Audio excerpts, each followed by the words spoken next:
Ron, we'll talk to you then. Thank you. Two West Texas parents on the floor of the Texas House today honoring their daughter, Aspen Blessing, who was killed by a drunk driver 1 year ago. KMAC's Julianne Washburn tells us more about what the Blessing family was doing in Austin today. Well, Lauren, Representative Stan Lambert read a memorial resolution telling some of her story. Aspen's parents are hoping that it can inspire change as they advocate against drunk driving. 18-year-old Aspen Blessing was driving from Baird to Abilene on I-20 when she was struck by a drunk driver. He hit her head on and she was instantly killed. 1 year later, join me in a moment of silence. A moment of silence for Aspen on the Texas House floor after sharing a piece of her story, who she was. A joyful woman who was a good friend to many.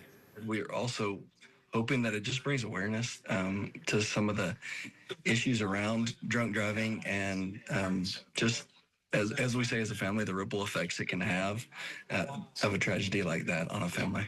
And the message is having an effect on lawmakers. This issue that the Blessing families are facing only highlights the need for somebody being responsible. Lubbock Senator Charles Perry is trying to move a bill forward in the Senate, which he says would move BYOB establishments into TABC regulatory framework. And that brings in the liability shield for responsible party being the venue to be mindful of not letting people over consume and then go out and commit these problems. Mr. Perry hoping for a matching piece of legislation in the House, too.